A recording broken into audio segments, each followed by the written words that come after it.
Assalamualaikum warahmatullahi wabarakatuh. Selamat pagi, salam sejahtera bagi kita semuanya. Om Swastiastu, Namo Buddhaya, dan salam kebajikan. Saya juga menyapa teman-teman yang mengikuti Zoom, baik dari Malaysia, baik dari Jepang, dan juga beberapa daerah di Indonesia. I'm so sorry I can speak English because we in Indonesia. If you have to request, you can mix the question in the WA. Maybe I can say with the WA in the next time. Bapak Ibu, kita bersyukur hari ini kita sudah berada di tahun 2024, betul ya? Kita akan memasuki satu perubahan besar, yaitu kita akan masuk zaman krisis. Kita akan masuk zaman krisis, Bapak Ibu. Dunia akan mengalami perubahan, jadi saya jelaskan sedikit. Tahun 2019, ketika ada kasus COVID, sebenarnya bukan hanya penyakit yang ada, tetapi kasus COVID itu membawa satu perubahan besar ke 4.0. Perubahan apa yang terjadi ketika COVID? Mobilitas kita terbatas, semua kita kayak tanda kutip terisolasi, kita terkotak. Akhirnya apa yang menjadi trending hari ini? Pada waktu itu kalau belanja Bapak Ibu, biasanya Bapak Ibu senang belanja di luar, betul ya? Senang ke mall, senang ke toko atau ke supermarket, ke pasar tradisional. Tapi ketika zaman COVID, pasar pun bisa tutup kan? Pasar pun bisa tutup. Akhirnya yang menjadi trending, sekarang ini Bapak Ibu sudah merasakannya. Siapa kalau belanja sekarang cuma pegang handphone? Sudah? Lebih menang di handphone atau datang ke toko? Di handphone Bapak Ibu bisa milih barang seluruh dunia, betul? Harga bisa cari mahal atau cari paling murah? Kualitas juga bisa, betul ya? Semuanya kan sesuai dengan harga dan kualitas. Apa yang berubah dari 2019 hingga sekarang di 023 sampai sekarang hari ini di 2024? Berapa tahun Bapak Ibu 19 ke 2024? 5 tahun. Tapi minta maaf, kita sudah berubah posisi hari ini.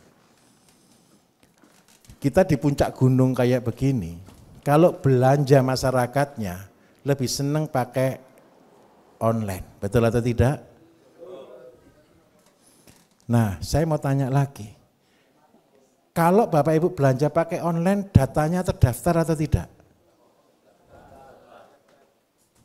Konsumen itu terdaftar atau tidak pasarnya? Tahun 5 tahun ini Bapak Ibu, akhirnya konsumen langsung ke perusahaan. Kemarin 2000 ini sampai ini masih ada orang tengah yang bekerja. Dan minta maaf, ini anak-anak muda yang ada di situ. Jadi trader, jadi pedagangnya. Jadi mereka kulak pakai online, mereka jual juga pakai online, betul ya? Pengecernya pakai online. Tetapi tambah lama Bapak Ibu, akhirnya pabrik bisa jual langsung ke konsumen. Pasti atau tidak kira-kira? Pabrik karena yang dikejar adalah profit, betul? Nah akibatnya apa? Tahun 2024 ke bawah, di sini ini akan habis. Orang tengah akan habis. Dan itu adalah pekerjaan yang paling diminati anak muda. Duduk di rumah, megang handphone, megang TikTok, megang Shopee, tinggal live, mereka jualan macam-macam. Tapi percayalah ini akan habis di tahun ini. Terus yang kedua, saya minta maaf, ini kabar buruk Bapak Ibu. Saya kemarin di WA sama teman, bahwa salah satu bos kita di Indonesia ini dia impor 2000 ekskavator. 2000 ekskavator dari PT Sani ya. Itu adalah orderan ekskavator terbesar di dunia untuk buka food estate baru lagi 100.000 hektar di Papua. Ini perusahaannya yang besar, sudah raksasa juga di Indonesia. Mungkin sudah ada di TikTok, mungkin sudah ada itu beritanya. Nah, ketika alat-alat berat itu sudah turun, alat-alat canggih-canggih akan turun, kira-kira di dunia pertanian, kira-kira petani lokal bagaimana kira-kira? Tergeser atau tidak kira-kira? Tergeser. Terus yang berikutnya lagi, hari ini Bapak Ibu dan berapa bulan mulai dari awal Juni hingga hari ini dolar kan belum turun-turun. Betul? Akibatnya apa? Daya beli masyarakat pasti turun. Terus harga-harga kira-kira mahal atau murah? Mahal. Kalau daya beli masyarakat turun, akhirnya yang terjadi apa? Banyak perusahaan-perusahaan yang pasti akan tutup. Karena apa? Tidak kuat membayar karyawan. Berarti di sini ada PHK besar-besaran. Terus setelah PHK besar-besaran, tapi namanya pengusaha tetap akan berusaha Bapak Ibu. Karena untuk memulihkan modal. Kira-kira ngerekrut karyawan atau bayar robot kira-kira? Kita masuk di dunia AI, robotik. Berarti ke depan kira-kira pengangguran tambah banyak atau sedikit? Saya tanya berikutnya lagi, kalau pengangguran tambah banyak, kira-kira stres atau tidak Bapak Ibu yang terjadi? Kalau stres kira-kira penyakit tambah banyak atau sedikit? Benar. Coba bayangkan, sumber pendapatannya mulai berkurang, bahkan mulai hilang. Terus yang kedua berarti ada tekanan. Ketika tekanan, manusia itu tidak boleh hidup dalam tekanan. Kalau dia kuat, dia menang. Tapi kalau dia tidak kuat di dalam tekanan, minimal sakit lambung. Bukan mules Pak, asam lambung, betul ya. Ketika asam lambung sakit, itu merembetnya kemana-mana. Bisa ke tensi, bisa ke vertigo, bisa ke migrain, bisa ke sesak, bisa ke jantung, dan lain-lain. Karena sumber makanannya terganggu. Sehingga saya jamin kalau sudah ada PHK, ada kondisi seperti ini, banyak orang menjadi sakit. Karena itu Bapak Ibu bersyukur, saya berterima kasih kepada Bapak Ibu yang sudah mau datang belajar bersama-sama dengan kami. Dan saya yakin satu, Bapak Ibu ini adalah orang-orang kiriman. Saya katakan kiriman itu begini Bapak Ibu. Ini yang daftar ikut pelatihan ini sulit atau tidak? Sulit. Bukan kita mempersulit. Tapi kenyataannya memang sulit. Karena yang daftar lebih banyak daripada yang kita terima. Kenapa kita batasi cuma 40? Bapak Ibu tahu ya, kursinya cuma 40. Bukan karena apa? Tempatnya memang adanya segini. Kalau di Banyuwangi kita bisa terima sampai 50. Kalau di sini kita batasi cuma di 40 karena kursi kita segini. Ini Pak Bambang, Pak usul ditambah sedikit ke belakang biar bisa 50 sama dengan Banyuwangi gitu. Karena setiap angkatan ini nolaknya lebih dari separuh Bapak Ibu. Nah karena itu saya merasa satu, Bapak Ibu datang ke sini terpaksa atau ada dorongan dalam hati yang kuat? Karena itu saya katakan jujur, Bapak Ibu adalah orang-orang yang terpilih. Kita sedang berjuang Bapak Ibu, tadi Pak KB sebutkan. Semua orang kepingin sehat, setuju? Semua orang kepingin mandiri. Mandiri itu boleh saya katakan kalau besarnya punya pabrik sendiri, punya semua sendiri. Betul atau tidak? Dan yang terakhir sejahtera. Sejahtera itu kalau boleh saya katakan, saya mencetak orang menjadi miliarder. Omsetnya 1 tahun lebih dari 1M, 2M minimal sudahlah kita tembus di 4M gitu setahun gitu loh. Kan sudah bahagia. Pertanyaannya satu. Semua orang kepengen sehat, setuju?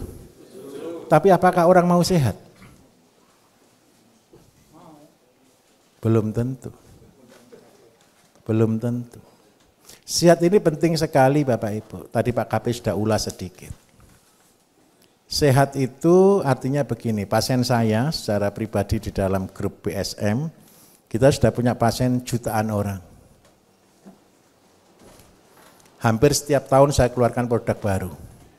Untuk mengejar, untuk menjawab kebutuhan pasien-pasien yang sakit. Karena apa? Semakin tahun ini penyakitnya tambah lama, tambah aneh. Banyak penyakit yang belum tahu namanya. Di lab kan semuanya baik, semuanya normal, tidak ada penyakit tapi sakit. Nah, terus yang kedua, kalau saya cuma fokus untuk mengobati saja Bapak Ibu, saya jamin 100%, sampai kapanpun ini akan menjadi sia-sia.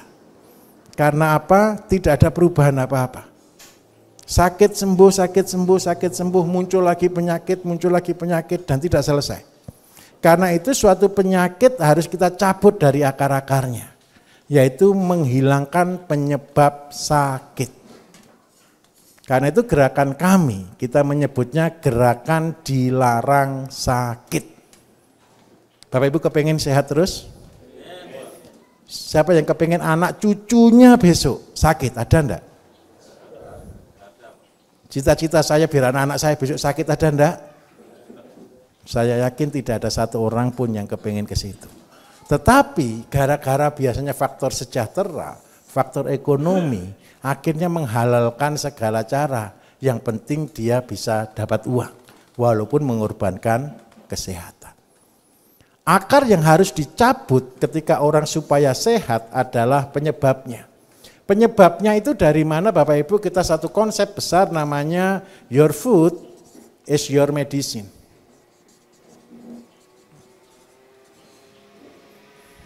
Makananmu adalah obatmu. Karena itu selama 2 hari di sini Bapak Ibu minta maaf. Kita akan merubah pola pikir kita untuk menciptakan apa yang Bapak Ibu tanam.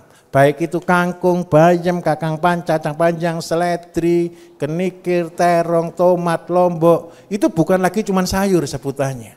Tetapi itu adalah obat. Kalau tahun lalu, tahun 2023, kami belum berani mengklaim makanan menjadi obat. Tetapi tahun 2024, ketika testimoni-testimoni sudah mulai masuk semuanya, saya berani klaim, Bapak Ibu yang tanam sayuran, bukan tanam sayuran, tapi itu tanam obat. Kemarin Bapak Ibu, tahun lalu kan saya meluncurkan katalis, betul ya? Sudah ada yang pernah beli katalis di sini? Sudah ada ya. Katalis itu biangnya saya buat dari obat kami, salah satu produk kami yang namanya Gadok. Gadok sumber waras. Kenapa Gadok itu saya terinspirasi? Saya masukkan Gadok di dalam pupuk Bapak Ibu. Itu inspirasinya sepele. Bapak Ibu karena tahu semangka, pernah makan semangka semuanya? Pernah enggak makan semangka atau jeruk atau melon setelah makan malah batuk? Ada? Pernah? Betul ya? Makan jeruk atau makan buah semangka setelah makan malah batuk kita. Yang salah semangkanya atau apa kira-kira? Nah, tanaman itu Bapak Ibu punya kekuatan mengambil. Jadi supaya semangka itu manis, dikasih raja gula. Jadi tapi jangan ditiru loh ya. Jadi kalau kepengen semangkanya itu manis, warnanya merah, bukan disuntik Bapak Ibu. Kalau disuntik ketahuan dan pasti busuk. Karena menambahkan air di dalam semangka. Tetapi supaya warnanya itu merah dan rasanya manis, kasih obat gula di situ, sari manis ya. Disiramkan di situ sama pewarna, dia langsung merah dan dia langsung manis sekali. Karena tanaman itu mengambil dari tanah. Apalagi sekarang ini ke arah modernisasi, yang konsepnya adalah drip irigasi. Sehingga makanan itu seperti infus, yang diberikan dan diserap oleh tanaman secara langsung.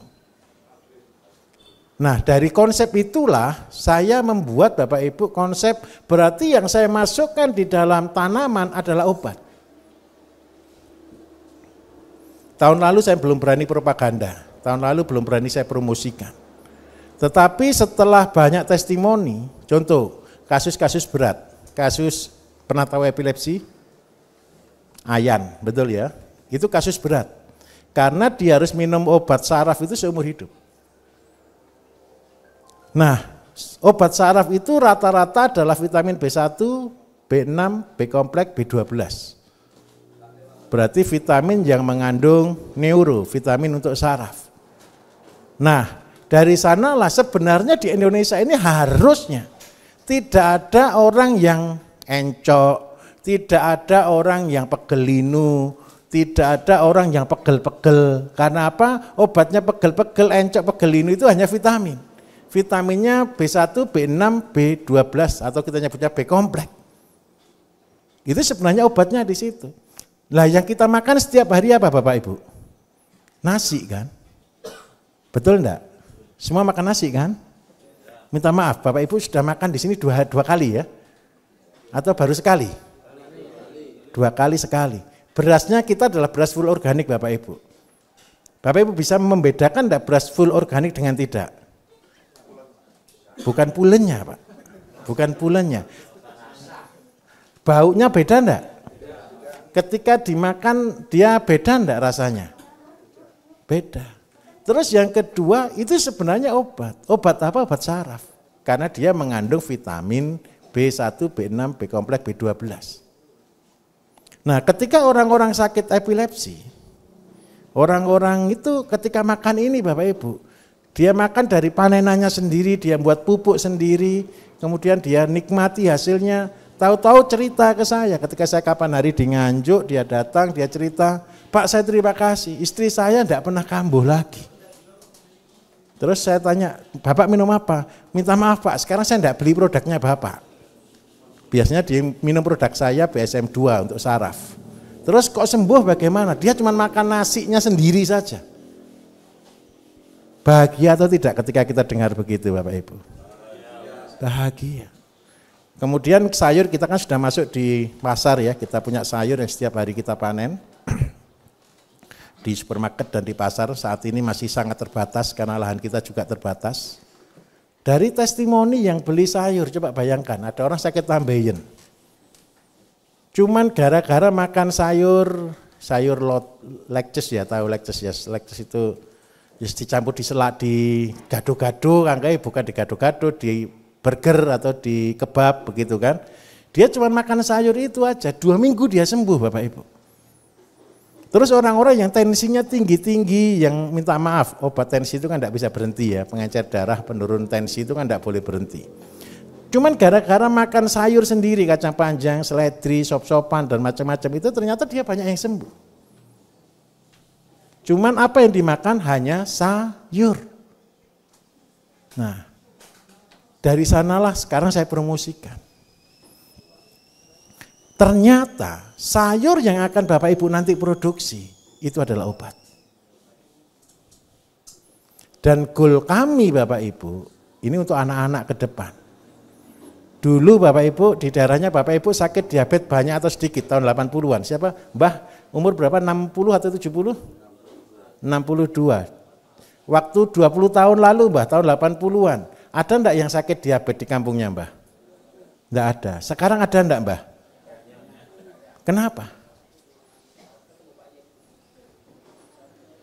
Dulu di zamannya Mbah tahun 80-an ada orang stroke enggak Mbah? Enggak ada, betul kan? Sekarang? Sekarang ada orang stroke, heboh enggak di kampung itu? Biasa. Oh stroke gitu kan? Oh diabetes gitu kan? Oh sakit kanker gitu kan? Saya minta tolong, kalau sekarang sudah banyak, anak-anak ke depan lebih banyak atau tidak kira-kira? Karena itu program kami di dalam kesehatan, kita nyebutnya STNG, Save the Next Generation. Bapak Ibu, sebaik-baiknya Bapak Ibu, sesukses-suksesnya Bapak Ibu, kalau Bapak Ibu tidak memberi dampak bagi orang lain, minta maaf, belum berguna. Karena Bapak Ibu sudah masuk ke sini, kita akan belajar bersama-sama walaupun hanya waktu 2 hari, kita akan belajar bersama-sama, mari kita bermanfaat bagi orang lain. Terutama, kalau yang sudah terlanjur sakit, biarkan sakit, sudah terlanjur. Tetapi yang belum sakit, jangan dibiarkan sakit. Kalau ada orang mau masuk jurang terus kita diam, siapa yang salah? Yang tahu kan? Karena itu yang sekarang ini minta maaf, yang sudah sakit-sakit saya minta tolong. Ayo kita aktif mencegah anak-anak kita, keluarga kita, anak cucu kita, jangan sampai ikut sakit. Dengan cara apa? Makanan yang sehat. Pertanyaannya kan satu, beli di mana makanan sehat? Saya ngotot Bapak Ibu di radio, di sosmed ngajari, ayo kita makan sehat. Kalau mereka balas ke saya, beli di mana Pak makanan sehat? Selesai enggak saya? Karena tidak ada yang betul-betul jual makanan sehat. Tidak ada cara lain. Saya betul-betul berdoa Bapak Ibu tahun 2003, saya kepengen mencetak 1000 pasukan yang ada di 1000 kota di Indonesia. Minimal 1 menjadi contoh. Karena itu nanti PR-nya Bapak Ibu ketika pulang dari sini saya tugaskan. Saya minta tolong, saya tugaskan. Bertani, berternak, membuat yang bagus, membuat yang sehat. Sebagai apa? Sebagai ibadah. Ibadah kita di mana? Coba bayangkan kalau Bapak Ibu nanti akan banyak bahagianya. Ada orang sakit makan sayurnya Bapak Ibu terus tahu-tahu cerita, saya cuma gara-gara makan sayur jadi sembuh. Kira-kira seneng enggak Bapak Ibu? Seneng. Dan percayalah, itu akan kita lakukan bersama-sama. Karena itu tahun 2023 saya meluncurkan katalis. Kenapa saya harus meluncurkan katalis sih Bapak Ibu? Begini loh alasannya. Kalau Bapak Ibu cuma saya ajarin buat kompos seperti konvensional, seperti biasa, mau enggak kita pindah ke organik? Enggak mau. Kalau kita buat pupuk terus habis gitu pupuknya bagusnya kapan? Tahun depan. Ada enggak yang mau kira-kira diajak begitu? Enggak ada. Hanya orang-orang yang betul-betul sadar saja yang mau. Karena itulah saya terpaksa membuat pupuk organik yang setara dengan pupuk kimia. Mungkin atau tidak sebenarnya Bapak Ibu? Secara keilmuan itu tidak mungkin. Secara keilmuan itu tidak mungkin. Kalau itu mungkin sudah dilonceng dari dulu. Karena itu saya demnya Bapak Ibu ini saya ceritakan. Buat katalis ini saya mulai tahun 2019. Saya coba dulu untuk padi 1, 2, 3, 4, 5, 6. 3 tahun panen. Baru saya berani launching tahun 2023. Yang paling susah kan untuk padi. Padi kalau dikasih pupuk organik, petani mau atau tidak kira-kira? Enggak mau. Karena itu padi yang saya pakai uji coba. Hasil pertama Bapak Ibu kita imbang dengan kimia. Tahun pertama, bahkan ada naik sedikit. Tahun kedua kita naik sekitar 1 ton, 1,5 ton. Tahun ketiga kita sudah melewatinya sudah jauh. Bahkan yang kimia tahun-tahun kemarin banyak yang tidak panen. Jadi hari ini, kemarin-kemarin kita sudah tembus di per hektar 8,5 ton sampai 10 ton per hektar. Tapi tenang saja, karena kita masa percepatan. Di tahun ini adalah masa percepatan untuk mengatasi PHK, untuk mengatasi pengangguran yang luar biasa, untuk mengatasi penyakit yang luar biasa. Nanti saya akan ajarkan bagaimana tanam padi yang produksinya 15 ton per hektar. Mau Bapak Ibu? Syaratnya satu. Semua yang Bapak Ibu pelajari tolong dilakukan. Jangan cuma cerita, oh iya, jangan. Dikerjakan. Syaratnya apa untuk kita membuat sehat ini? Kita harus mandiri. Mandirinya di mana? Yang pertama, kita akan buat 7 macam pupuk Bapak Ibu. Tanaman itu bukan hanya butuh 1 macam pupuk, tidak. Tanaman itu butuh 7 macam. Pupuknya apa saja? Yang pertama, tanah harus dipulihkan, namanya pembenah tanah. Karena tanah kita sudah rusak. Terus yang kedua, kita butuh untuk pertumbuhan. Pertumbuhan berarti banyak mengandung N, nitrogen. Kemudian yang berikutnya, supaya tanaman itu bagus, supaya tanaman itu pertumbuhannya optimal, perlu kita kasih ZPT. Kemudian yang berikutnya lagi, kalau tanaman sudah tumbuh bagus, supaya dia aman dari serangan serangga, berarti kita harus buat insek. Supaya aman dari jamur, berarti kita harus buat fungi. Terus supaya tanaman itu bisa berbuah dengan bagus, berarti butuh KCl. Nah, yang kedua Bapak Ibu, kalau ini untuk tanaman padi, tanaman sayur. Tetapi kalau untuk buah, N-nya ini berarti kita buat lengkap, namanya pupuk horti atau NPK. Jadi 7 macam pupuk ini Bapak Ibu pelajari secara khusus di sini, hari ini dan besok. Pesan saya satu, tolong dibuat. Terus yang kedua, kalau sudah punya pupuknya Bapak Ibu, bertaninya Bapak Ibu jadi mudah. Mau hasil berapa itu terserah. Saya ulangi, mau hasil berapa terserah. Tempat kami yang ada di Madiun Bapak Ibu, memang belum saya buka untuk pelatihan, masih kita persiapan dulu. Sekarang ini kan kita sudah mulai main gigan, main besar. Jadi kita buat labu, pernah tahu labu botol? Labu botol itu seberapa panjangnya biasanya, paling panjang? 30 cm, betul ya? Punya kita buat sampai 60-70 cm. Bukan, labu botol. Labu botol ya. Semuanya bisa besar karena apa Bapak Ibu? Nutrisi. Karena makanannya ada. Kalau makanannya tidak ada, impossible bisa besar. Terus kalau konsep kita tidak rubah, cuman kita mengandalkan pupuk kimia, pertanyaannya kan satu. Kalau Bapak Ibu beli selalu, kalau rugi kan hitung-hitungan, betul atau tidak? Kalau seandainya semua bisa produksi sendiri, bahagia atau tidak? Bahagia. Karena itu adalah wujud kemandirian. Terus yang kedua, untuk mandiri ini Bapak Ibu, itu hanya butuh rasa tanggung jawab.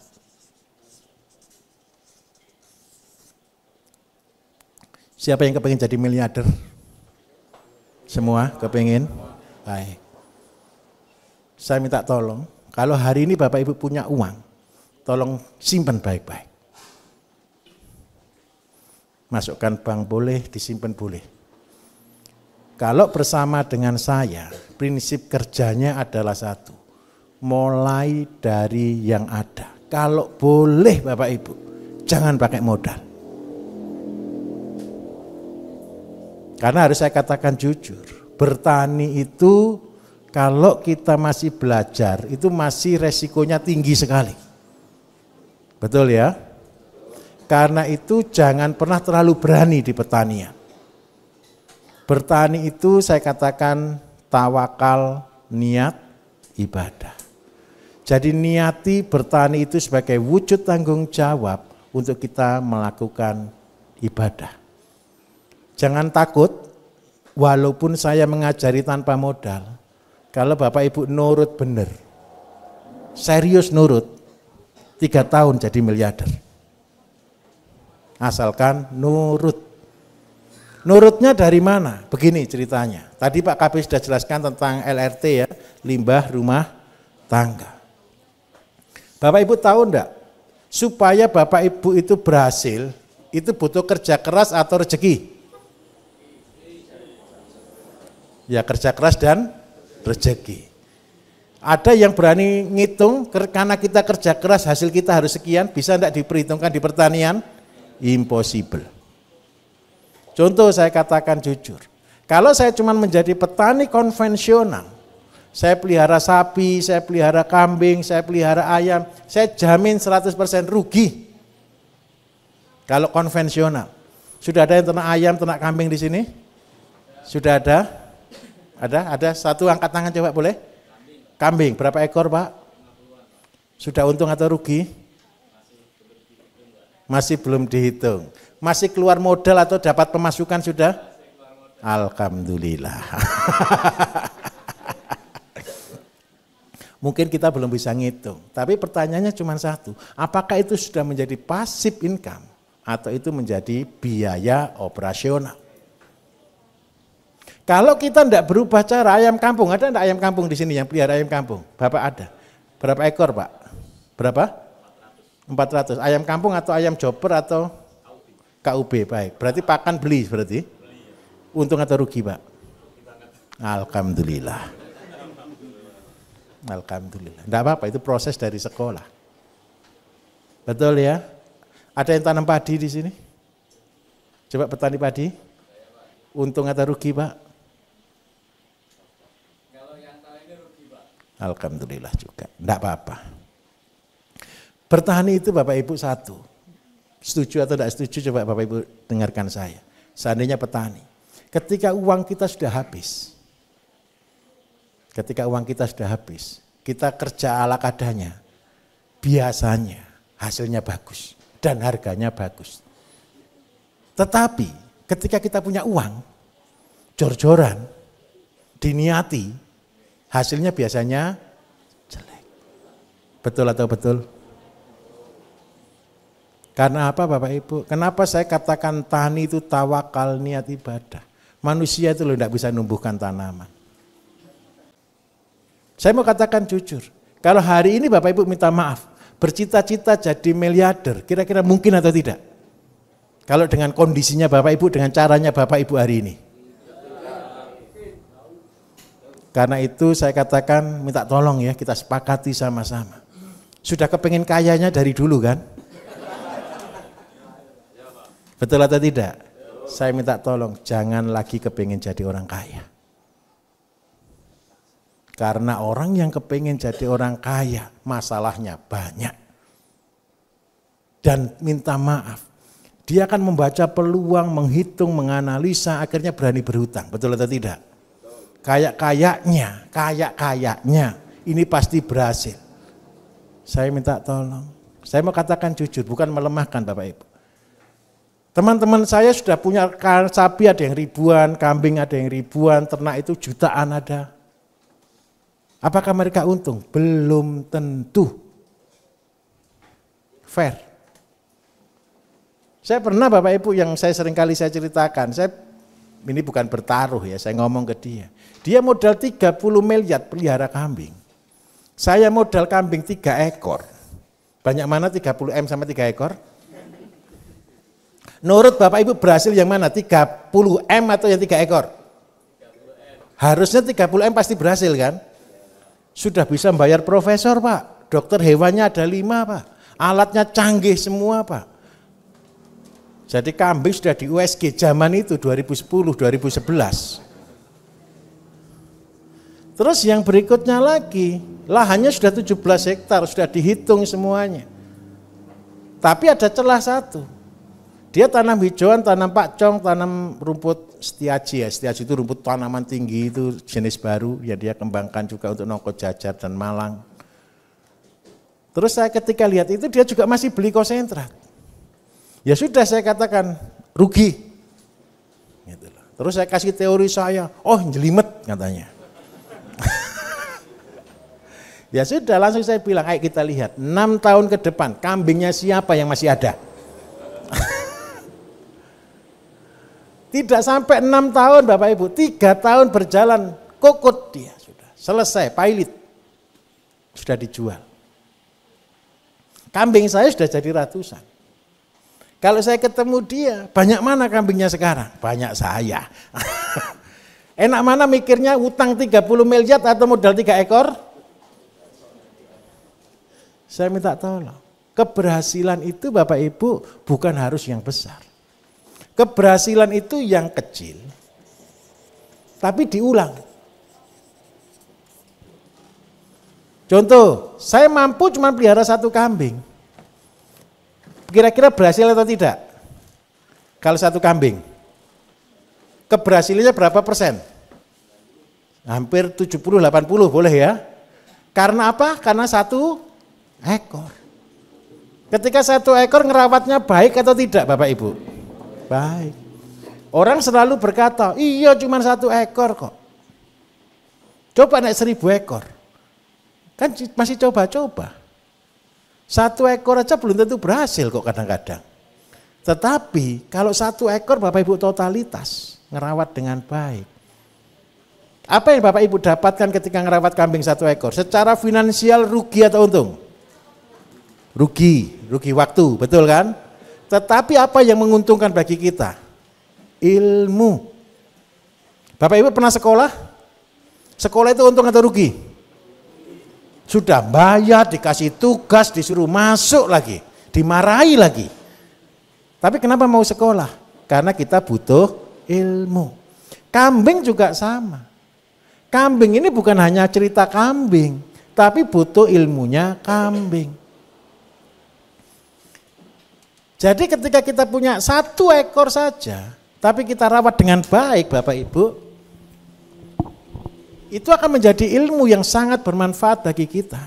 Kalau bisa 1, 2, 3, 4 dan seterusnya, itu hanya faktor waktu. Saya katakan jujur, kambing kecil 1 jadi banyak, jadi 1000 itu tidak ada bedanya, beda nolnya. Tetapi sebenarnya semua itu adalah tanggung jawab. Kapasitas rezeki. Sekarang saya tunjukkan kunci terima rezeki dan memperlebar kapasitas rezeki setiap orang. Bapak Ibu pernah dikasih tugas oleh istri atau orang tua atau siapa suruh belanja? Pernah? Ketika belanja ada pertanggungjawaban enggak?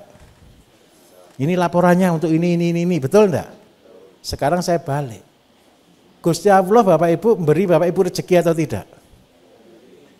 Dikasih untuk hidup, betul? Ketika kita terima rezeki dari Gusti Allah, seandainya saya dapat uang untuk makan saja, cukup untuk makan saja, itu kan sudah rezeki, betul ya? Gara-gara saya cuma cukup untuk makan, saya ngolah limbah rumah tangga. Kenapa kok begitu? Beli beras dari uang rezeki. Berasnya dicuci, ada air berasnya. Air berasnya ini termasuk bagian rezeki atau bukan?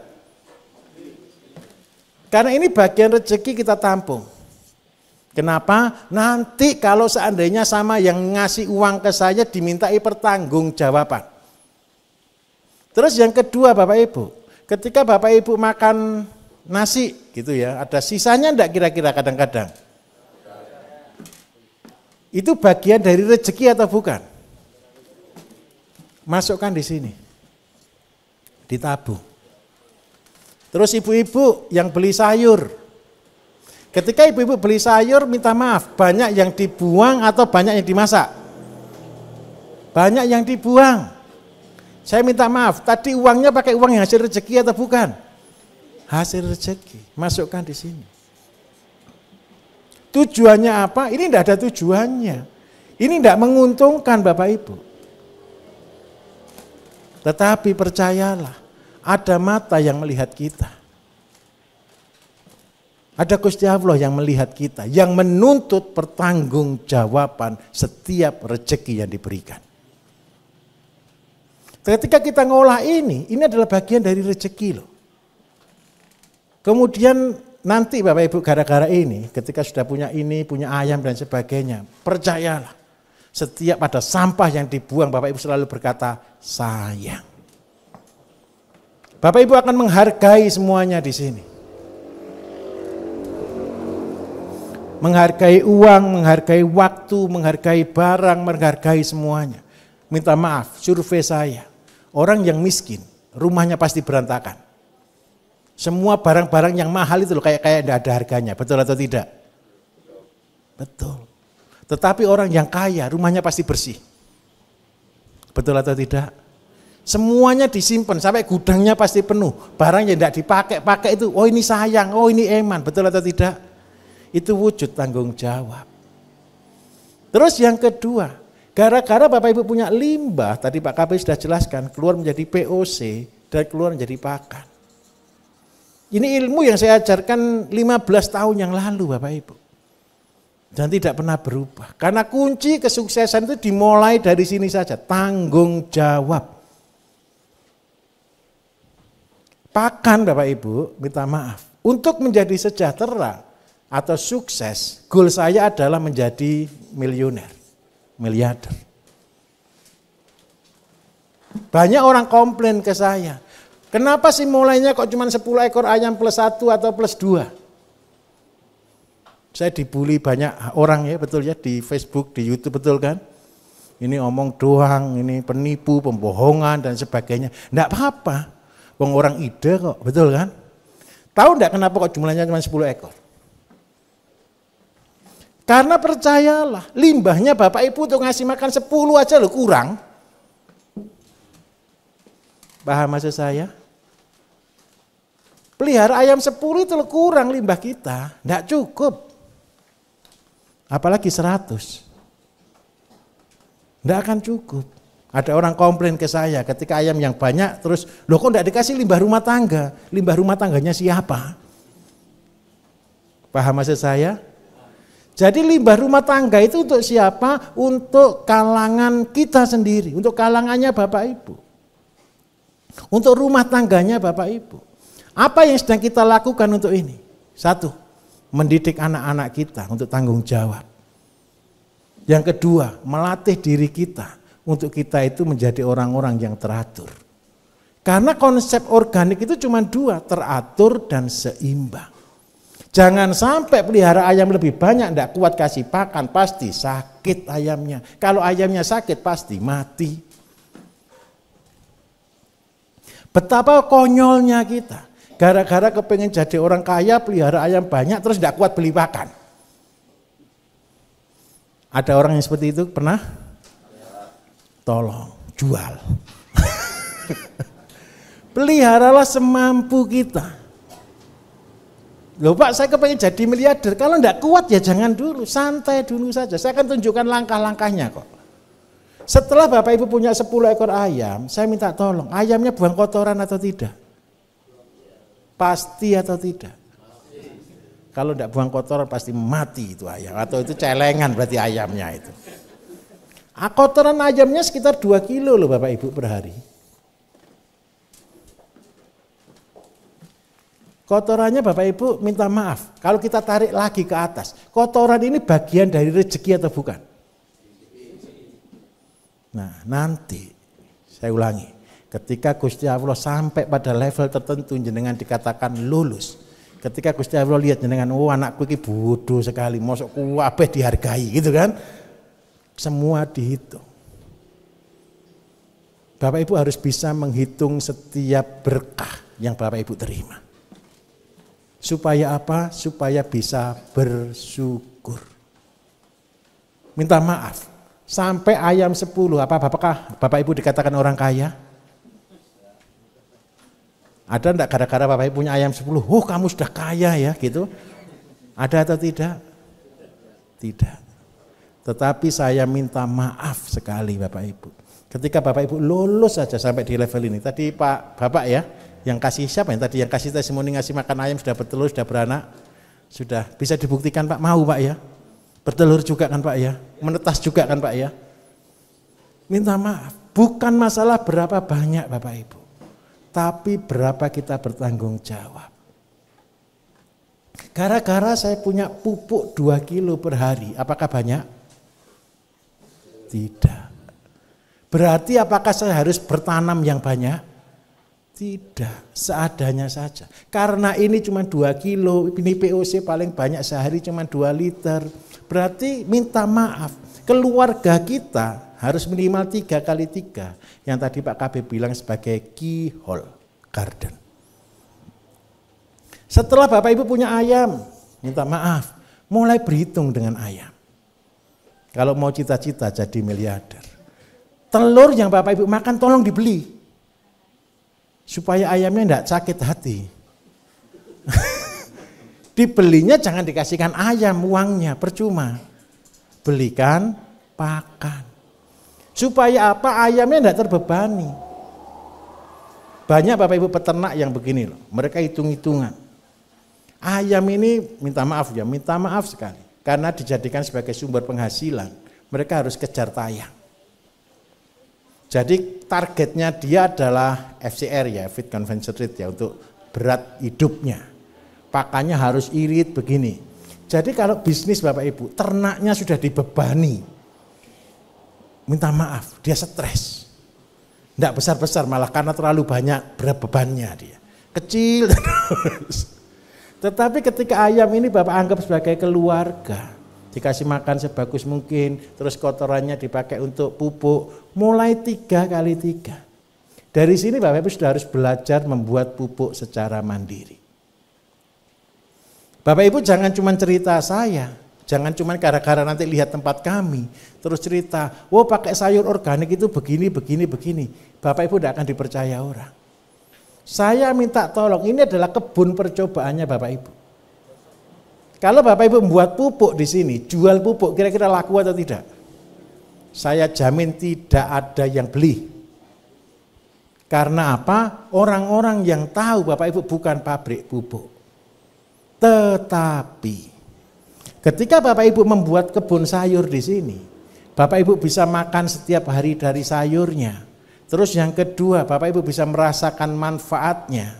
Terus habis gitu kan pasti lebih ini sayur. Minimal 1, mulai buka testimoni.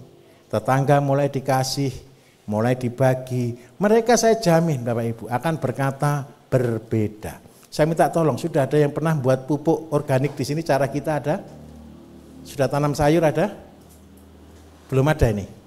Yang sudah mulai sayur ada enggak? Belum ada. Sudah mulai Pak. Sudah dimakan atau belum Pak? Rasanya berbeda atau tidak? Lebih enak. Manis. Organik tidak bisa dibohongi, rasanya lebih manis. Terus yang kedua, seandainya kangkung itu sampai dimasak pun dia enggak berubah warna. Seandainya sayur-sayuran yang lain itu rasanya berbeda. Nah, itu adalah kelebihan dari organik. Saya akan lanjutkan.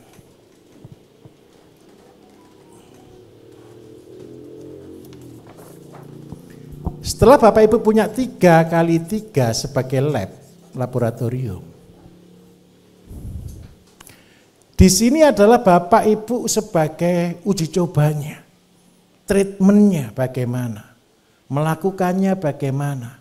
Kemudian yang kedua, ayamnya kira-kira dari 10 plus 1 tadi, kalau seandainya 1 bulan Bapak Ibu, minta maaf ini, sekarang karena kita sudah modern, ini semua ada listriknya enggak rumahnya? Sudah enggak ada yang pakai tanpa PLN ya? Jadi saya enggak pakai jelaskan ala primitif ya. Karena teori ayam 10 menjadi miliarder itu saya temukan di tengah-tengah hutan Papua Bapak Ibu, yang tidak ada listrik. Jadi ketika itu tidak ada listrik, karena itu konsep saya adalah 7 hari pacaran, 10 hari telur, 21 hari ngeram, 60 hari rawat anak. Ini adalah konsep paling primitif. Kenapa kok begitu? Karena ini saya membuatnya formula ini di hutan Papua. Tetapi kalau Bapak Ibu sudah punya listrik, berarti teori ini kita stop. Kita ganti dengan mesin tetas, oke? Pernah tahu mesin tetas? Pernah buat? Punya ya? Oke, kalau enggak punya nanti saya jari. Ini ada saya kemarin, angkatan yang kemarin saya buatkan mesin tetas paling sederhana. Tapi cuma kapasitas 50 butir. Begitu ya, oke. Kalau pakai mesin tetas Bapak Ibu, ayam itu punya potensi setiap bulan telur 10 butir. Siapa yang pernah pelihara ayam kampung di sini ada? Sudah ada, betul? Bapak Pak ya, udah pelihara ya. Saya minta tolong, ayamnya kalau telur pernah diambil enggak Pak? Telurnya. Kalau telurnya diambil, dia telur lagi kapan Pak kira-kira? Lama atau enggak? Maksimal berapa minggu Pak? 2 minggu, itu standar. Jadi kalau seandainya Bapak Ibu, intinya ayam ini ditambah ini ketemu 24 hari. Ini siklusnya. Anggap aja 1 bulan, ini bukan 2 minggu deh, ini 20 hari gitu. Paham maksud saya? Dia telurnya diambil, dia kan mau ngerem.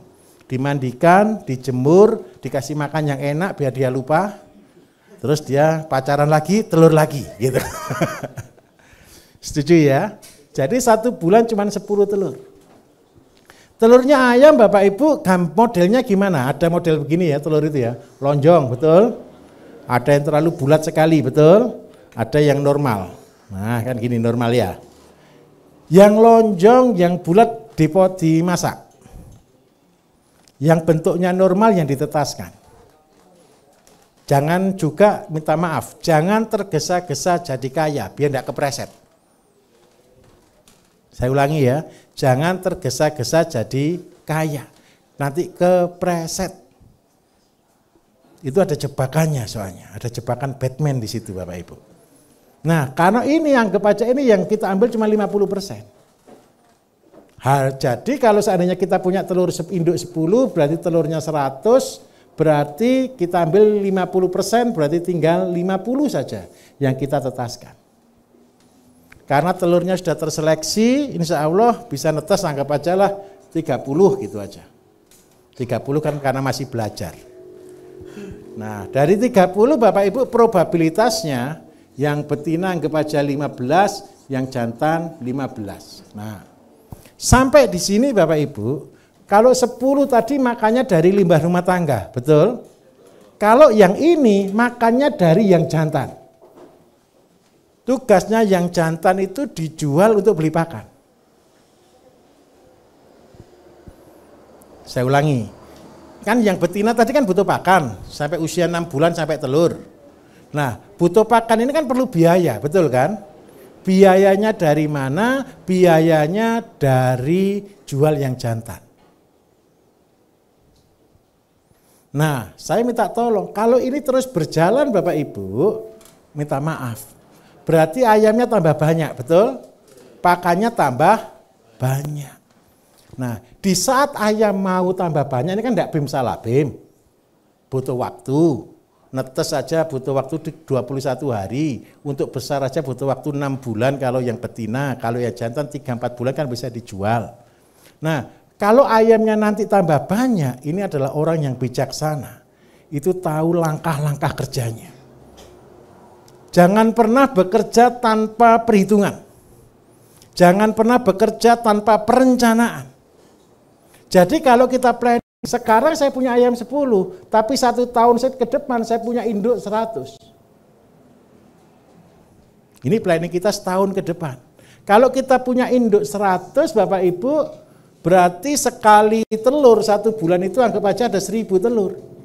Kita jual yang 500 untuk biaya pakan induk 100, yang sisanya 500 kita tetaskan, anggaplah kita cukup di 500 dulu. Ini yang kita tetaskan, yang kita besarkan. 500 anggap aja karena sudah pinter, ini sudah jadi 400 yang menetas. 400 biayanya pakan Bapak Ibu ini dikalikan dengan anggap aja 4 kilo karena pakan bagus. Berarti ketemu 1,6 ton per bulan. Berarti saya harus punya pakan 1,6 ton per bulan. Supaya pakannya bisa murah, syukur-syukur gratis. Karena goal kita Bapak Ibu semuanya diusahakan bisa gratis. Kenapa sih petani rugi? Kenapa peternak rugi Pak? Karena pakannya beli. Jadi supaya untung itu kan begini.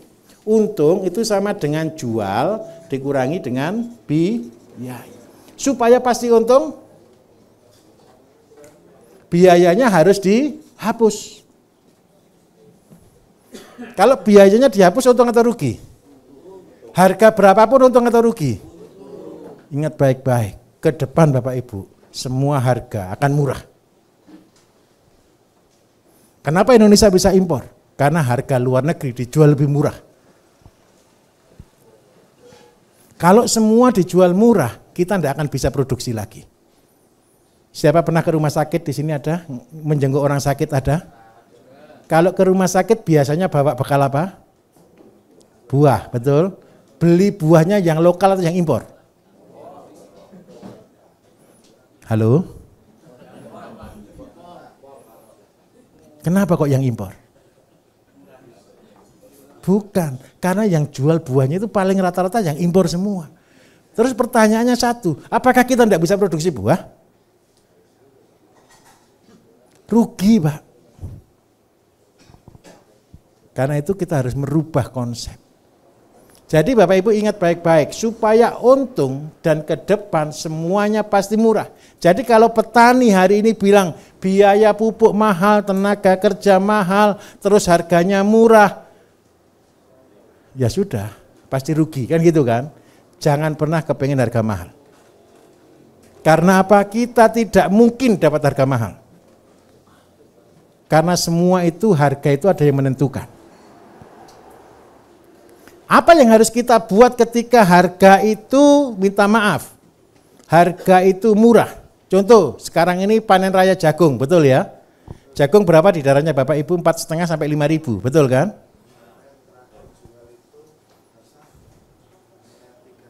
3,3 basah, kalau masuk pabrik di 4.000 sekian. Harga ayam potong hari ini mahal atau murah? Mahal. Kenapa kok bisa harga ayam potong mahal, harga jagungnya murah? Karena kita tidak punya ayam potong, Pak. Kita tidak bisa menentukan harganya, Pak. Karena itu supaya Bapak Ibu bisa menentukan harga semuanya, saya minta tolong. Berarti harus Bapak Ibu punya namanya pabrik. Siapa yang kepingin punya pabrik di sini? Semua, oke? Saya doakan semua wajib punya pabrik sendiri. Kalau tidak punya pabrik sendiri, pasti mahal. Loh Pak, buat pabrik itu modalnya besar, itu kan yang tidak tahu. Kalau kita tahu caranya, buat pabrik itu tidak perlu modal. Pabrik itu Bapak Ibu bukan bangunannya. Pabrik itu bicara tentang sistem. Sistemnya apa? Ada yang diproduksi dan ada yang dijual. Itulah pabrik. Walaupun kecil, skala rumah tangga. Pabrik apa yang Bapak Ibu buat? Sekarang saya kasih contoh. Ini sudah dengar kan teori 1 kilo jagung 7 tahun, bukan 7 tahun sebenarnya. Bisa menjadi bupati. Jadi bupati di Indonesia Bapak Ibu modalnya minimal 50 sampai 100 miliar. Betul ya? Sudah ada yang bekas caleg di sini yang tidak jadi, ada enggak biasanya? Biasanya setiap angkatan itu ada. Gitu ya? Oh gitu ya, oke. Sekarang saya pulihkan. Modal 1 kilo jagung menjadi bupati, mungkin atau tidak? Kalau tahu caranya mungkin Pak. Tapi kalau menurut Bapak Ibu yang konvensional, orang awam kira-kira mungkin atau tidak? Orang stres itu Pak. Betul Bapak Ibu ya? Ingat baik-baik, di dunia itu hanya ada 2% orang yang berhasil. Saya bilang jujur, di dunia itu hanya ada 2% orang yang berhasil. Ada satu riset Bapak Ibu, seandainya uang ini di seluruh dunia dibagi rata, setiap orang itu bisa kebagian antara 1 hingga 2 M. Percayalah, dalam waktu tidak lebih dari 1 tahun, uang itu akan kembali ke yang punya uang, dan yang dulu tidak punya uang tetap tidak punya uang. Itu nasib atau nasib? Kayak kodrat aja, tidak. Kendala yang utama karena mereka tidak punya pengetahuan. Tidak punya pengetahuan. Pengetahuan itu knowledge ya apa? Pengertian. Pemahaman. Karena itu saya berdoa betul Bapak Ibu adalah termasuk orang 2% di Indonesia yang berhasil. Karena kenapa saya katakan 2%, cita-cita saya kan cuma 1.000 orang Bapak Ibu. Sebenarnya kita sudah lebih dari 1.000 orang angkatan pelatihan ini. Bapak Ibu ini karena masuk daftar tunggu dan sebagainya, kayaknya kita buka kelas. Karena pelatihan kita sampai tahun 2025 sudah full. Saya kemarin toleransi, saya buka lagi kelas, kenapa kok begitu? Ternyata dari semua yang paling betul-betul bisa bergerak 50%. Jadi karena itu ya sudah saya naikkan jadi 2.000 lah gitu. Tapi level 2 sudah saya latih, level 2 sampai level 3. Jadi pelatihan ini adalah pelatihan dasar Bapak Ibu. Setelah ini ada yang 1 minggu, ada yang 1 bulan, terakhir yang 1 tahun. Kalau yang 1 tahun muridnya cuma 20 orang. Tapi saya akan batasi cuma 20 provinsi di Indonesia, 1 provinsi 1 orang. Itu adalah saya cetak betul-betul jadi miliarder dalam waktu 1 tahun. Karena dia akan saya kasih lahan praktek 1 hektar dengan karyawan lengkap, dengan amunisi lengkap. Sampai ke ekspor, goalnya ekspor. Tapi yang 1 bulan itu cuma pelatihan 1.500. Siapa? Biasanya Bapak Ibu yang sudah tua hari ini, anak-anaknya kepingin langsung berhasil diikutkan program ini. Tapi itu pun tidak lama Bapak Ibu, karena kita lahan. Jadi kalau untuk yang 1 tahun itu saya harus menyiapkan lahan 20 hektar kalau 20 orang. Di 1 lokasi, itu yang berat Bapak Ibu. Buat kandangnya aja, wah minta ampun, ini masih proses membangun semua ini, itu persiapan yang 1 tahun. Pasarnya kita sedang jajaki untuk ekspor, untuk lokal. Karena apa? Saya kepingin ciptakan anak-anak yang sudah langsung siap anak panah yang ditembakkan, culus gitu loh Bapak Ibu. Tepat sasaran gitu. Karena apa? Itu duplikasi saya. Saya kembali ke jagung. Tadi ada yang sudah cerita tanam jagung bule nggih Pak nggih. Dari Kendal nggih. Saya minta maaf. Kalau saya Bapak Ibu lebih senang jagung lokal. Kenapa kok jagung lokal saya lebih senang? Memang tingginya semampai. Bagus atau jelek jagung lokal? Jelek. Tapi ada buahnya enggak? Pertanyaan yang kedua, lebih kuat enggak dia? Lebih kuat. Yang membuat menjadi masalah kan buahnya kecil kan? Perbandingannya begini, kalau hibrida satu itu bisa 600 sampai 700. 1 kilo bisa keluar 600 sampai 700. Kalau jagung lokal satu paling banyak 200. Dari mana ketemu angka 200? Bapak Ibu pernah beli jagung merpati? Pernah? Jagung doro itu, jagung kecil itu? Pernah kan? Jagung unyil gitu ya. Pernah enggak yang beli sama tongkolnya? Belum pernah ya? Coba nanti kalau ketemu beli sama tongkol begini. Supaya tahu 1 jadi 200, 1 jadi 600 itu yang kita hitung itu ininya Bapak Ibu. Berapa biji per tongkol? 1 tongkol itu berapa benih yang kita tanam? Pasti ya, kan enggak mungkin 2 jadi 1 kan? Tanamnya 1 terus tumbuh kan gitu kan ya. Jadi ngitungnya di sini. Nah, supaya ada supayanya, supaya kita tanam benih lokal tapi hasil sama dengan hibrida. Hibrida itu kan ceritanya Bapak Ibu keluar 600-700. Kenyataannya kan enggak segitu juga kan? Cuman 400 rata-rata. Apalagi kalau kena bule enggak panen juga kan Pak? Nah, sekarang saya akan tunjukkan. Bapak Ibu kepengen yang pasti atau yang ragu-ragu? Yang abu-abu atau yang pasti? Pasti. Karena itu saya senang jagung lokal. Dan yang kedua, kalau jagung lokal Bapak Ibu tidak perlu benih lagi. Kalau jagung hibrida Bapak Ibu beli atau tidak? Pasti atau tidak? Coba ditanam lagi, hasilnya bagus atau jelek? Jelek. Tapi kalau jagung lokal, pasti tetap jelek juga Pak. Kecil-kecil juga Pak, kan gitu toh? Oke, saya tunjukkan begini. Cara tanam jagung Bapak Ibu begini. Jarak tanam jagung ke sini 15 cm, ke sini 15 cm. Jadi 1 meter itu 1, 2, 3, 4, 5, 7, 6, 7. Ditambah 6. Berarti 1 meter persegi ketemu berapa? Jagungnya 13. Jarak tanamnya ke sini 1 meter. Jadi di sini jaraknya 1 meter sama.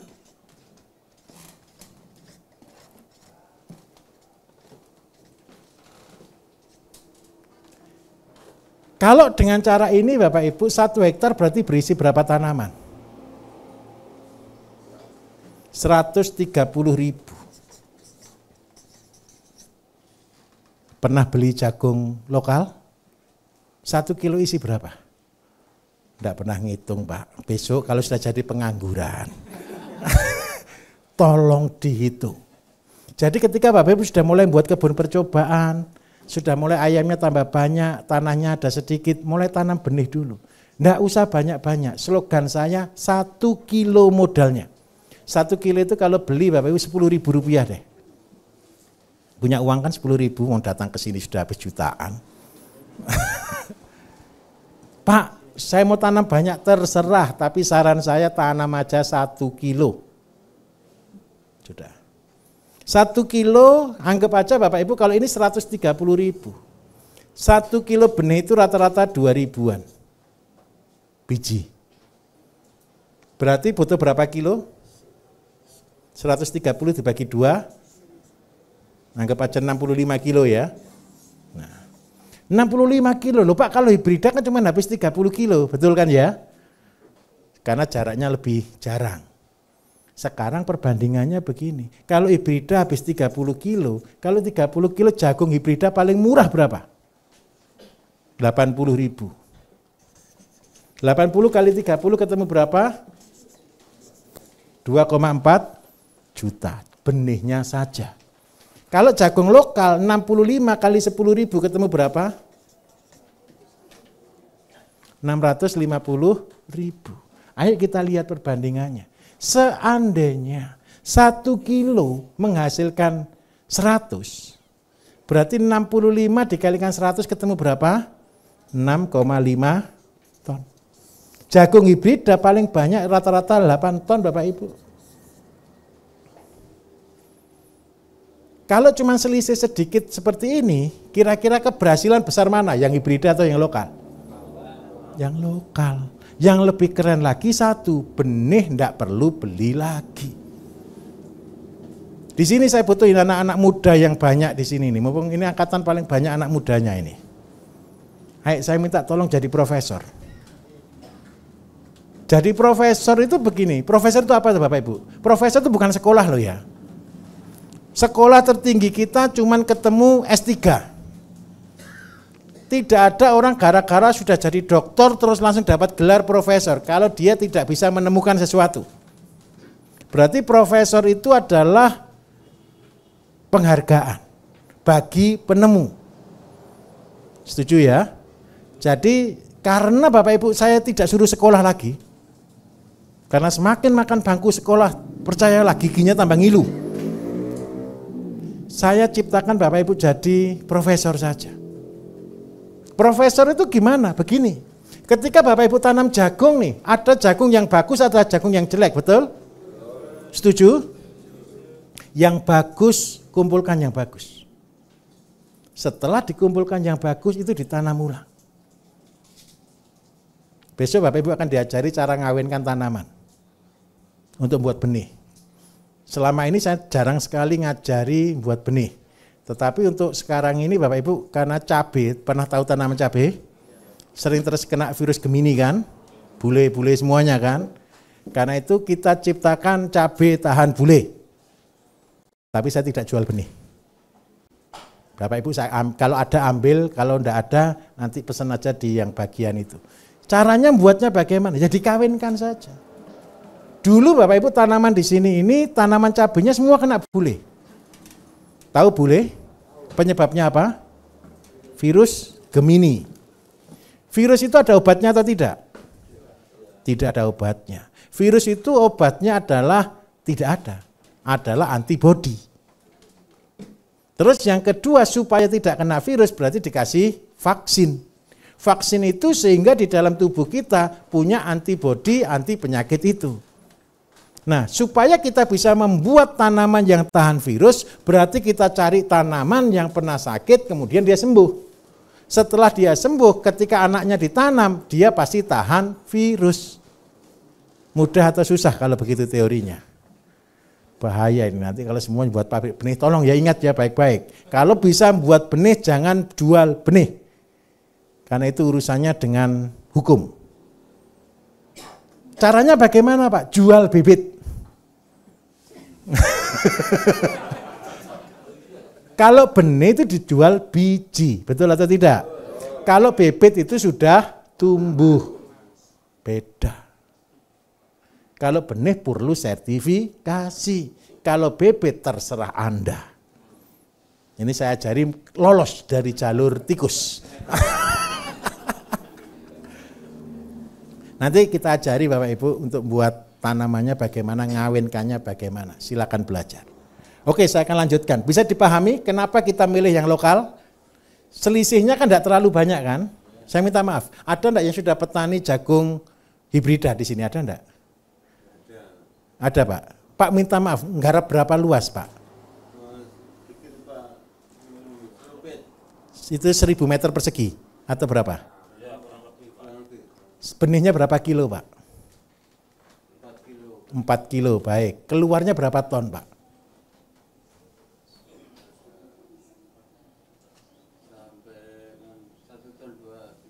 Duh, coba ini kita hitung sama-sama. 4 kilo kalau menurut promosinya Bapak Ibu harusnya keluar berapa? Minimal 2,6. Tapi kenyataannya keluar berapa Pak? Kalau ini saya kasih kalikan 7 Bapak Ibu ketemu berapa? 7, 8, 4, betul ya? Sama ini jauh atau tidak kira-kira? Ya, selisih cuma 2 ton per hektar. Biayanya jauh atau tidak? Jauh. Karena itu saya sarankan satu. Pak, saya kepingin ini produksi 10 ton. Gampang.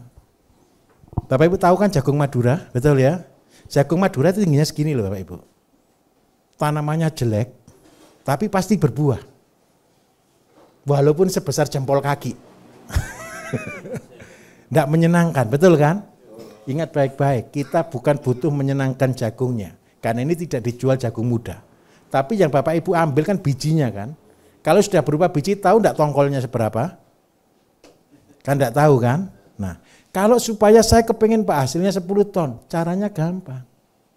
Berarti jarak tanamnya ini bukan 1 meter, tapi cukup 0,6. Berarti jumlahnya naik 1,5 kali lipat. Paham maksud saya di sini? Kalau keluar 1,5 kali lipat dari 130, bisa naik ke anggap aja 190 atau 200 ribu per hektar.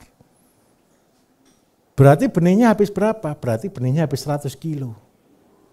100 kilo beli 10 ribu cuma 1 juta Pak. Apalagi kalau benihnya gratis. Lah tapi kalau 100 kilo keluarnya berapa? 10 ton. Itu caranya. Tapi nanti Bapak Ibu kembangkan sendiri. Ini standar saya tanam jagung jarak 1 meter karena apa? Ini untuk jagung Madura bagus, untuk jagung manis bagus. Tujuan yang berikutnya, tengah-tengahnya bisa kita begini caranya. Waktu Bapak Ibu, karena ini jarak 0,5 meter, ketika jagung sudah berumur 40 hari, tanam tengah. Jadi panennya tidak sampai 2 bulan, tapi terus tidak berhenti. Itu namanya efisiensi tempat. Saya akan jelaskan ke 1 kilo jagung menjadi bupati. Kita setuju dulu ya, 1 kilo menghasilkan 100 kilo. Ini rumus bakunya. Bukan 200, kita pakai 100 saja. Kenyataannya di lapangan Bapak Ibu 1 tongkol itu minimal 150 sampai 300 ada. Tapi kita buat terendah lagi cuma 100. Nah, rumusnya begini. Bulan pertama saya tanam 1 kilo, menghasilkan 100 kilo. Saya ambil yang terbagus, anggaplah 10%. Saya ambil untuk benih, berarti 10 kilo. Ini bulan pertama, karena panennya 2 bulan, berarti anggap aja di sini bulan keempat lah. Tidak sampai sih sebenarnya bulan ketiga lah, fair lah, gini aja. Bulan ketiga, ini 10 kilo. 10 kilo berarti menghasilkan berapa Bapak Ibu? 10 kali 100 ribu. 1000 bulan kelima saya ambil benih 100. Jadi mulai 1 kilo ini cuma lahan berapa ratus meter aja, pinggir-pinggir. Setelah 5 bulan baru jadi 1 hektar. Paham ya di sini ya? 100 berarti keluar 10 ribu. Bulan ke-7 saya tanam di sini 1 ton, sehingga keluar 100 ton. Bulan ke-9 saya tanam lagi di sini 10 ton, maka keluarnya adalah 1000 ton. Bulan ke-11 saya tanam lagi di sini 100 ton, Berarti di sini ketemu 10.000 ton. 10.000 ton itu sudah luas atau belum? Sudah banyak atau sedikit kira-kira? Butuh waktu berapa lama? 11 bulan. Jadi, kalau cuma jadi lurah, modali 1 kilo jagung, satu desa sudah penuh dengan jagung. Loh Pak, tanahnya siapa? Kan betul enggak Bapak Ibu? Nah, gini, bukan dikasihkan Pak, bukan dikasihkan. Saya mau tanya jujur, siapa petani yang sudah mengalami kerugian gara-gara bertani? Atau sudah ada yang membiarkan tanahnya enggak digarap gara-gara rugi, ada enggak? Banyak, betul Pak ya? Kenapa mereka enggak mau garap? Karena rugi terus, betul kan? Seandainya sekarang kita kasih jaminan untung, kira-kira dia mau atau tidak? Caranya supaya untung bagaimana? Minta maaf. Selama ini Bapak Ibu, kalau dia keluar uang, dia kan ada resiko rugi, betul kan? Kalau dia tidak keluar uang sama sekali, kira-kira resiko rugi atau tidak? Tidak. Yang mereka beli apa? Nomor 1. Nomor 2. Tenaga biasanya kan dikerjakan sendiri kan kalau di desa kan? Tenaga pernah dihitung enggak bagi mereka? Tidak. Seandainya panen, terus habis gitu mereka cuma cukup untuk ya ini untung sedikit itu untuk dihitung tenaganya nutut atau enggak sebenarnya? Tidak nutut.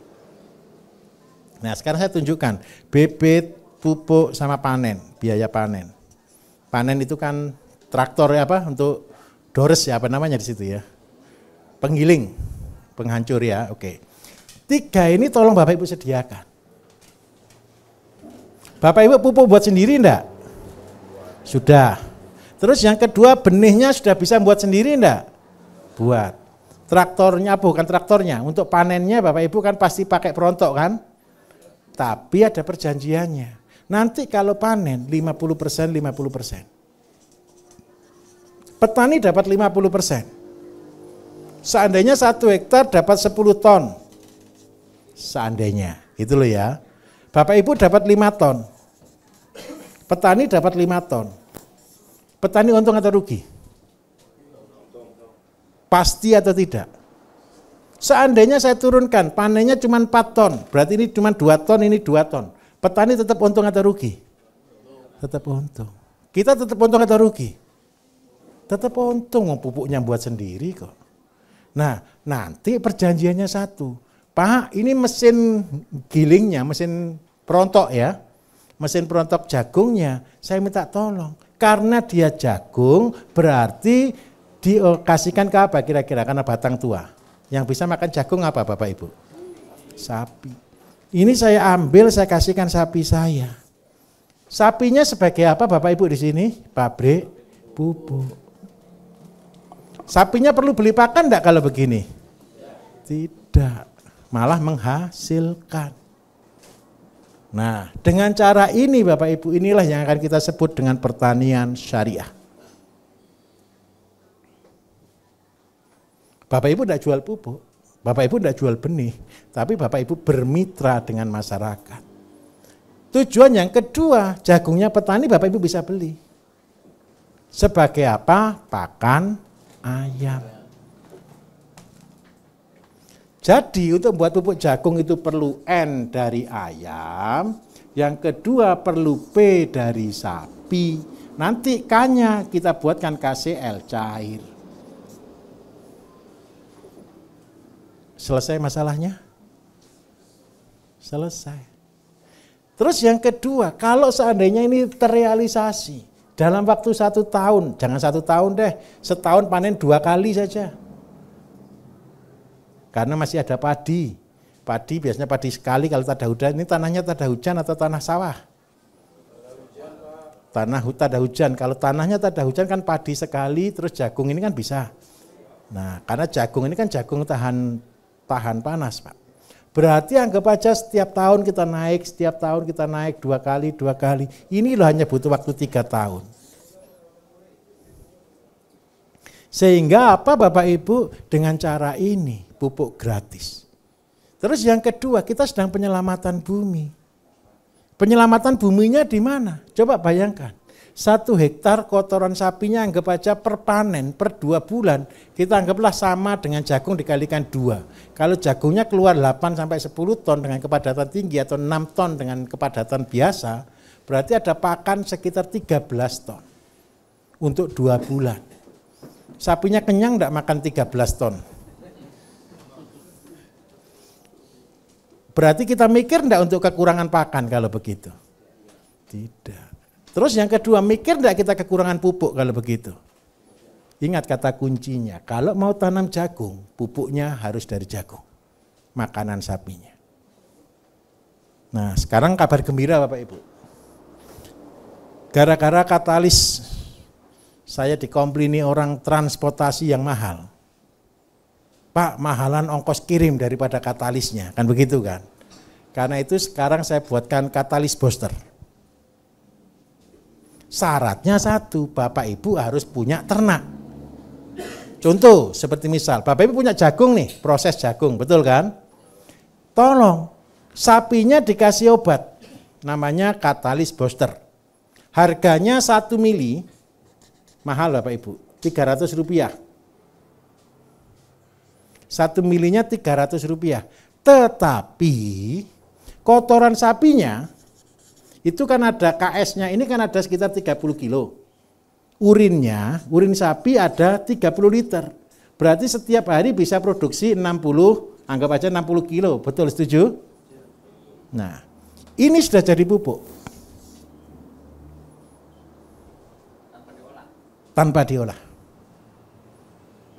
Ini saya sudah menyerah dengan Bapak Ibu, terpaksa saya luncurkan.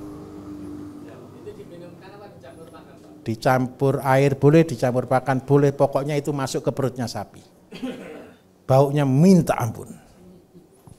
Jadi harganya 300 rupiah bisa produksi pupuk 60 kilo. Mahal atau murah? Sudah tidak ada yang lebih murah dari ini. Terus yang kedua gimana? Semua ternak. Kalau gini bukan, semua ternaknya begini. 1 mili ini untuk 300 kilo. Berat badan. Sapi 300 kilo. Terus Pak, saya itu tidak bisa pelihara sapi, saya tanamnya jagung manis. Contoh, sekarang saya jelaskan dulu jagung manis ya. Jagung manis dulu saya jelaskan sedikit. Bapak punya kambing berapa? 50, baik. Pakannya apa? Pakannya sekarang daun singkong sama kulit singkong. Daun singkong, kulit singkong. Ini sudah gratis sebenarnya ya? Kulit singkongnya beli Pak. Oh gitu. Daun singkongnya gratis? Punya sendiri. Nah, berapa tanaman singkongnya Pak? Ada 2 hektaran Pak. 2 hektaran, oke. Berarti singkongnya tidak menghasilkan kalau begitu karena diambil daunnya? Semplah Pak, semplah terus panennya juga Pak, ada yang bergilir Pak. Baik, oke, sudah clear, baik. Bisa juga Pak. Kalau seandainya mau Pak, sudah punya 2 hektar, saya akan hitungkan dengan cara saya Pak ya. Ini daerah mana Pak, minta maaf? Lampung. Kalau jagung manis di sana masih laku enggak Pak? Berapa harganya per biji Pak? Kalau kita belum nanam sendiri, tapi kalau biasanya kalau ibu-ibu sayur itu 1 bungkus isi 3 itu 10.000. Alhamdulillah, 3.000. Bapak nanti jual 1 bungkus 3.000 gitu Pak ya? 1.000 saja pokoknya ya, 1 biji ya, oke ya. Sebentar, jam berapa ini? Oh, alhamdulillah. Saya lanjutkan sedikit boleh ya? Kok sudah ada penjemput ini, sudah ada yang jemput ini. Jagung manis, sampai di jagung manis dulu, nanti baru ke situ lagi, enggak apa-apa, 10 menit lah ya.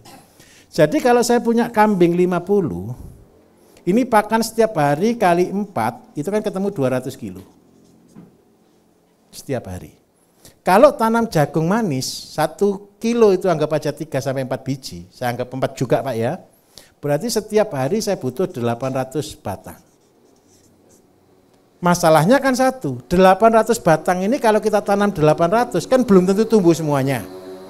Betul ya, ada yang mati, ada gitu, anggap aja kita tanam di 1000, boleh? 1000 batang. 1000 batang yang tanam hidupnya cuma 800 yang bagus. Gitu. Kalau saya tanam 1000 batang dengan konsep jagung tadi, yang 1 meter isi 13, anggap aja 10 boleh? biar mudah ngitungnya, bukan 13 tapi 10, berarti ini kita bagi 10, berarti setiap hari butuh berapa lahannya? 100 meter. Umurnya jagung berapa?